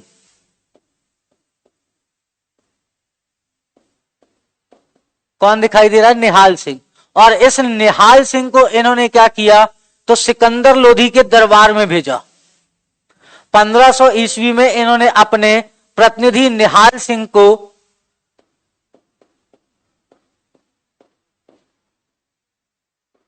सिकंदर लोधी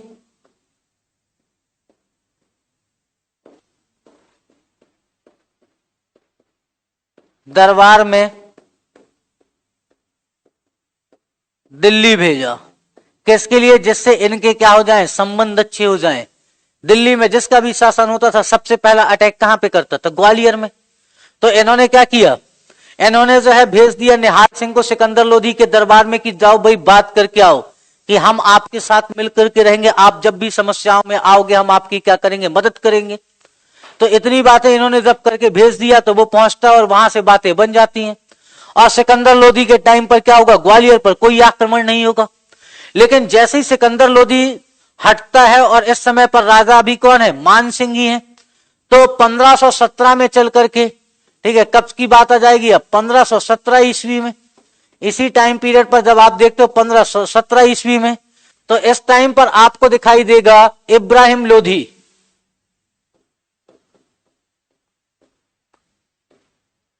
इब्राहिम लोधी देखने को मिलेगा आपको।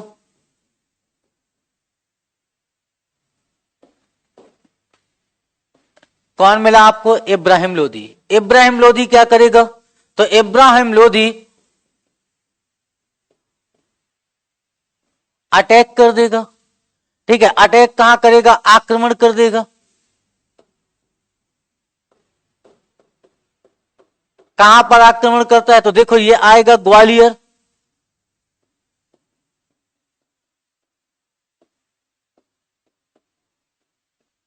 इसने क्या कर दिया, ग्वालियर पर अटैक कर दिया।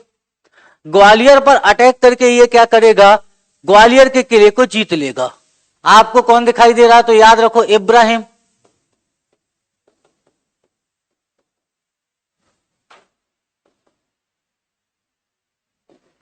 इब्राहिम लोधी दिखाई देगा, और इसने ग्वालियर के फोर्ट पर अटैक कर दिया। एंड ग्वालियर के फोर्ट पर अटैक करने के बाद क्या करेगा,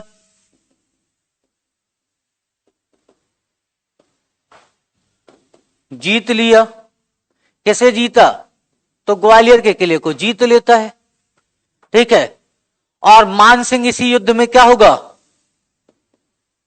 मान सिंह इसी युद्ध में मारा गया। मान सिंह क्या हो जाएंगे, इसी युद्ध में मारे जाते हैं।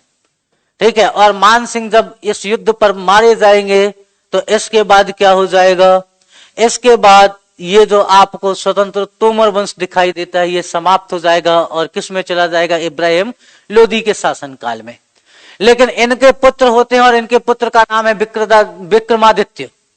ठीक है, और विक्रमादित्य क्या करेगा, विक्रमादित्य अपने आप को मजबूत करने की कोशिश करेगा, और इसके साथ क्या करेगा, मदद करेगा। ठीक है, बाबर की और पानीपत का जब ये पहला युद्ध लड़ रहे होंगे, उस युद्ध में जो है विक्रमादित्य की मृत्यु हो जाती है। ठीक है, तो विक्रमादित्य किस रूप में आपको दिखाई दे जाएगा, इसके अंतिम शासन के रूप में दिखाई दे जाएगा। और इसी के शासनकाल में आप लोगों ने देखा है मान सिंह को। तो मान सिंह के साथ में एक आपको इंपॉर्टेंट रूलर के साथ साथ अगर हम बात करते हैं तो मान सिंह हमको कैसे राइटर के रूप में भी दिखाई देते हैं। इन्होंने किसकी रचना की थी, तो इन्होंने एक बुक लिखी, और इस बुक का नाम है, संगीत की बुक है, और नाम रखा उसका मान कौतूहल। ठीक है, बुक का नाम क्या रखा, मान कुतूहल। मान कौतूहल की रचना की है और इसकी रचना कौन करता है? मान सिंह। किसकी बुक है? तो याद रखना संगीत की किताब है। आपको किस रूप में दिखाई दे जाएगी? संगीत की किताब में दिखाई दे जाएगी। आखिरी राजा कौन होगा? हाँ हाँ, मान सिंह वही वाला है जिसने गुजरी महल बनवाया था विपिन जी। ये आपको मान सिंह, देखो मैंने यहीं पर बताया, ये वही मान सिंह है, तोमर वंश के शासक। और इनको क्या करेगा? इनके खिलाफ जो है इब्राहिम लोधी आक्रमण करेगा ग्वालियर के फोर्ट पर, और ग्वालियर के फोर्ट को जीत लेगा, इनकी मृत्यु हो जाएगी। ठीक है। और इन्होंने क्या किया था? मान कौतूहल की रचना की, गुजरी महल की रचना की, और साथ में जो है आप रचना देखते हो मतलब निर्माण कराया था किसका? तो मान महल का भी निर्माण कराते हैं, ये वही वाले हैं। ठीक है। इन्हीं के टाइम पीरियड पर अगर आप लोगों को मालूम हो तो एक व्यक्ति हुए, एक रचनाकार है, नाम है वृंदालाल वर्मा। वृंदालाल वर्मा। और इन वृंदालाल वर्मा ने क्या किया? इन्होंने पुस्तक लिखी और अपनी पुस्तक में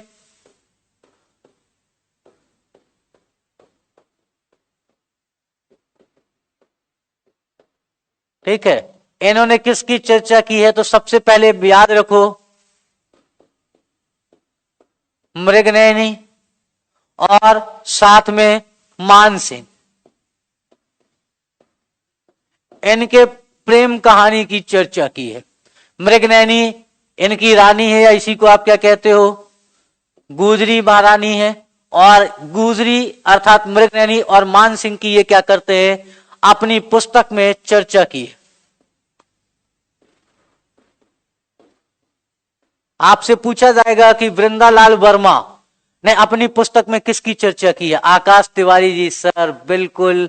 चलो भाई तिवारी जी, आपके दर्शन हो गए, बहुत दिनों बाद दिखते हो, लेकिन अच्छी बात है, जब भी आते हो आप एक नए जोश के साथ आते हो। तो देखो ये हमने क्या देखा? ग्वालियर का तोमर वंश। इसमें देखते हैं, मैं आपको क्वेश्चन निकाल के दिखाता हूं। पहला क्वेश्चन समझिए। सबसे बड़ी बात होती है कि जब भी हम किसी टॉपिक को पढ़ें तो उसके क्वेश्चन मालूम होने चाहिए। तो तोमर वंश की स्थापना किसने की? तो याद रखना वीर सिंह देव ने की थी। कहां पर की है? तो ग्वालियर में की है। कब की है? तो 1394 ईस्वी में की है। अब इसके बाद क्या हुआ? इसके बाद आपको अगला व्यक्ति दिखाई देगा, कौन? इस वंश का सबसे मैजेस्टिक किंग, या हम कह सकते हैं सबसे प्रतापी राजा अगर पूछा जाए। ठीक है, प्रतापी राजा हुआ। और प्रतापी राजा के रूप में आपको कौन दिखाई देता है? मान सिंह। मान सिंह ने किया क्या? तो मान सिंह ने जो है निर्माण कार्य कराया एक तो आपका गुजरी महल का, गुजरी पैलेस। आपसे पूछा जाएगा कि सर गुजरी पैलेस किसको देकर देखते हैं? हाँ बिल्कुल, सिलेक्शन देकर के तिवारी जी पार्टी दो। वो आपका बहुत बहुत शुक्रिया, बेहतरीन टीचर है। कोई नहीं, आप लोगों को अच्छा लगता है, बस यही बात बड़ी है। क्योंकि देखिए बातें वही हैं जो सभी पुस्तकों में लिखी हैं, मैं भी वही पढ़ाऊंगा, हर कोई वही पढ़ाएगा। बात यह है कि आपको किसकी बातें जम जाएं, बस किससे आपको समझ में आ जाए, बस यही एक बात बहुत बड़ी होती है और कुछ नहीं होता इससे ज्यादा। ठीक है, हर टीचर वही पढ़ाता है। देखो मध्य प्रदेश का इतिहास बदलेगा नहीं, ज्योग्राफी बदलेगी नहीं। जब मैं नहीं था तब भी कोई पढ़ा रहा था, मैं नहीं रहूंगा तब भी कोई पढ़ा रहा होगा। आप लोगों को क्या अच्छा लगता है या किसके पास आपकी बातें जम जाती हैं, आप उससे पढ़ते हो। और यही बात अच्छी होती है कि हमको किसकी बातें समझ में आ रही हैं, यही चीज सबसे अच्छा होता है और कुछ नहीं। बाकी देखो आप लोगों ने देखा ज्योग्राफी, हिस्ट्री, पॉलिटी कुछ बदलता थोड़ी है, नहीं बदला, कभी नहीं बदला, ना कभी बदलेगा। आने वाले समय में क्या बदल जाएगा? नहीं बदलेगा। बस आपको किसका पढ़ाने का तरीका अच्छा लग जाता है, यही बदलता है और कुछ नहीं है। तो देखो इन्होंने क्या किया 1500 ईस्वी में, अगला क्या किया था? निहाल सिंह थे इनके टाइम पर। तो ये पूछा जा सकता है कि मान सिंह तोमर ने सिकंदर लोधी के दरबार में अपने प्रतिनिधि के रूप में किसे भेजा था? तो याद रखना निहाल सिंह को। ठीक है, किसके दरबार में भेजा है? तो याद रखो यहां पर सिकंदर लोधी के दरबार में। ठीक है,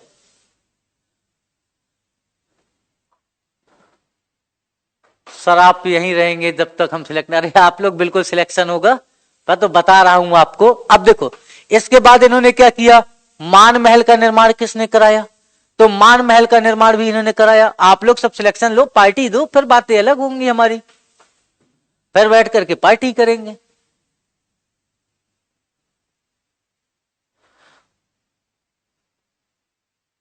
अच्छा, मैं आपको रेंजर का सिलेबस समझा दूंगा बिल्कुल। आकाश जी, आप एक काम करना, मुझे 8:30 के बाद आप कभी भी कॉल कर लेना, मैं आपको बता दूंगा। ठीक है। क्लास में थोड़ा सा क्या हो जाता है, क्लास में अब हमारी यहाँ पर चल रही है और क्लास में थोड़ा सा, या तो मैं सुबह मतलब जो हमारी अगली क्लास होगी, क्योंकि कल और परसों और शायद 2 तारीख को भी क्लासेस बंद है, वो आप लोगों ने देखा होगा, कैरियरवेल प्रीमियम लीग है। अब उस पे भी जाना पड़ेगा। पहले तो मेरा खेलने का मन नहीं था, लेकिन अब जो है हो सकता है मैं भी खेल लूं। अगर जाऊंगा तो खेलूंगा तो है ही। तो उस पर जाने की बातें चल रही हैं, तो शायद 2-3 दिन क्लासेस बंद रहेंगे, क्योंकि पूरा स्टाफ वहीं रहेगा। कल आप लोग भी क्या देखेंगे, पहले 5 ओवरों का लाइव प्रसारण देखेंगे। हाँ हाँ बिल्कुल, आपको लाइव दिखाई देगा। पहले 20 मिनट मतलब 5 ओवरों का जो गेम होगा, आप लोगों को लाइव दिखाई देगा। और उसके लाइव प्रसारण होने की बात चल रही है, तो आपको दिखाई देगा लाइव में। अब जाता हूं, वैसे भी 7-8 साल से मैंने खेला नहीं। इससे पहले जब मैं कॉलेज में था, तो आप लोगों ने, मैं अपने टाइम पर जो है कहां पर, अपने कॉलेज की टीम का कैप्टन था। और उसके बाद मैंने यूनिवर्सिटी में भी क्रिकेट खेला। लेकिन जब से तैयारी करना चालू किया, तो पिछले 7 साल से तो अपन ने भी बैट नहीं पकड़ा। लेकिन देखते हैं क्या होगा। यही कैरियरवेल चैनल, अपना कैरियरवेल। ठीक है। अरे ये नहीं है कि सोनी लिव पर होगा, कैरियरवेल के चैनल पर ही होगा। अपने ऑफिशियल चैनल कैरियरवेल पर आप देख पाएंगे।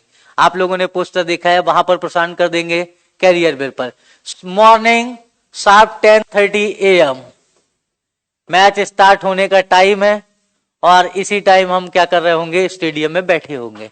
और अगर मैं नहीं खेलूंगा तो आप लोगों को ताली बजाता हुआ दिख जाऊंगा, क्योंकि ठंड ज्यादा है ना, ड्यूस बॉल से मैच हो रहा और कई सालों से प्रैक्टिस नहीं है। अगर कहीं पर लग गई तो ये भी सोच करके चलना है, क्योंकि कुछ टीचरों के प्रैक्टिस मैच में जो है अंगूठे फ्रैक्चर हो गए। अच्छा हुआ मैं प्रैक्टिस मैच में गया नहीं, तो अभी अपन बचे हुए हैं। एक आध स्टाफ जो है, जो सपोर्टिंग स्टाफ है, उनके पांव में चोटें आ गई। लेकिन देखते हैं जैसा भी होगा, एक ऊर्जा बनी रहती है। पिछले 5, आपको अगर मैं बात बताऊं, पिछले 10 दिन से पूरे के ऑफिस में सिर्फ और सिर्फ क्रिकेट की बातें चल रही हैं। टीचर आता है, सबसे पहले क्रिकेट की बातें करता है। तो ये एक ऊर्जा भरने वाला, और साथ में क्या, साल में एक बार जो है इसके माध्यम से टीचर और स्टाफ के बीच गेट टुगेदर भी हो जाता है।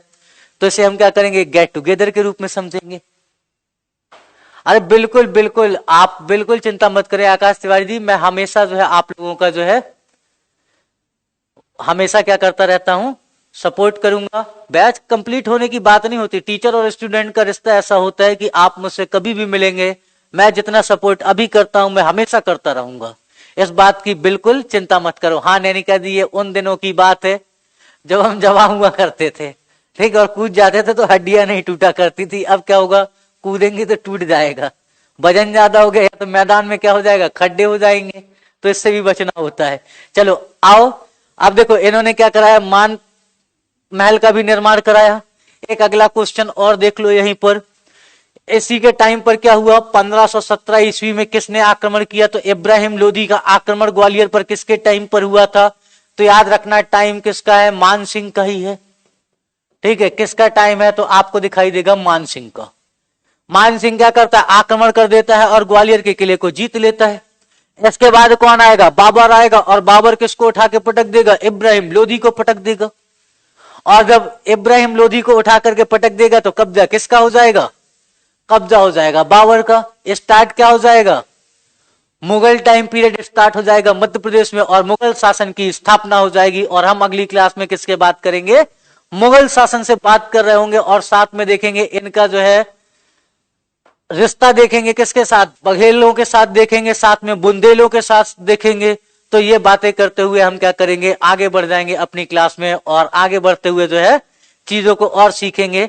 तो बस आज के लिए इतना ही। आप सभी का बहुत बहुत धन्यवाद। ठीक है, अरे बिल्कुल आकाश जी, आपका बहुत बहुत धन्यवाद है, दिल से मेरी तरफ से आप लोगों का धन्यवाद है। आप लोग ऐसे ही प्यार बनाए रखिए। फिर हम मुलाकात करेंगे अगली क्लास में, क्योंकि मुझे जहां तक इंफॉर्मेशन मिली है शायद 2 तारीख तक क्लासेस ऑफ है। वैसे मैंने कहा था कि सर इतना लंबा छुट्टी मत करो, लेकिन अब थोड़ा सा एनर्जी दूसरी भी चाहिए थी। सेंचुरी मारिएगा भाई, अभी तो मैंने खेलने के लिए भी नहीं सोचा है। मैं तो सोच रहा हूं बाहर से बढ़िया अपना क्या करूंगा, 2-4 चिप्स के पैकेट ले जाऊंगा और बैठ के खाते हुए कंबल लेकर के जाऊंगा। देखो आप लोगों को मालूम है, दिवाली में कैरियरवेल ने गिफ्ट दिया था कंबल, वो कंबल लेकर के जाऊंगा और उसी को ओढ़ करके बैठ जाऊंगा, मैच का मजा लूंगा और लौट आऊंगा। ठंड में तो है चोटिल होना नहीं चाह रहा, लेकिन देखते हैं कल क्या होता है। अब अगर राकेश सर कहेंगे कि सर खेलना ही पड़ेगा तो खेलेंगे, नहीं तो कोशिश यही रहेगी कि बाहर बैठेंगे। मैच हर साल होता है आकाश तिवारी जी, मैच हम लोग हर साल खेलते हैं और 31 दिसंबर के दिन हमेशा मैच होता है कैरियरविल का, और कोई भी जीतेगा तो कैरियरविल। तो याद रखिएगा, दो टीमें हैं, एक गगन आपको दिखाई देगी गोपाल सर की और दूसरी टीम दिखाई देगी राकेश सर की। तो चलिए धन्यवाद आप सभी का, आज के लिए इतना ही, शुक्रिया। कल फिर मिलते हैं और कल का मतलब है नेक्स्ट क्लास जब भी होगी मुलाकात करेंगे और आएंगे। हेडिंग डाल दो आज ही चाहे तो आप, मध्य प्रदेश में मुगल वंश। ठीक है, किसको देखेंगे तो याद रखो मध्य प्रदेश में मुगल। हम यहां से चर्चा करते हुए चलेंगे मुगल वंश से, अगली हमारी टॉपिक होगी। अब आप लोग सपोर्ट करो। शुभम जी मैच जो है वो स्टार्ट हो जाएगा 10:30 बजे। बस 2 मैच कराने का प्रोग्राम हो गया, क्योंकि स्टाफ और साथ में जो है फैकल्टीज मिलकर के जो है बहुत ज्यादा नहीं, यूपीएससी की क्लासेस जो है दूसरी तरफ से चल रही है, तो वो शायद हो सकता है चलती रहेंगी। यहाँ अपना ये वाली क्लासेस सारी ऑफ रहेंगी, क्योंकि ये वाला जो ऑफिस है ये बंद रहेगा, यहाँ पर ही पूरा स्टाफ बैठता है।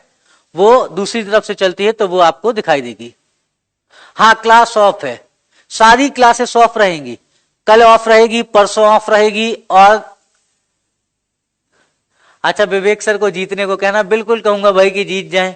मैंने वैसे चैलेंज कर दिया है कि अगर सर मैं खेला ना तो 5 विकेट लूंगा और 50 रन मारूंगा, और मैन ऑफ द मैच मैं ही रहूंगा, मैंने सबसे कह दिया है।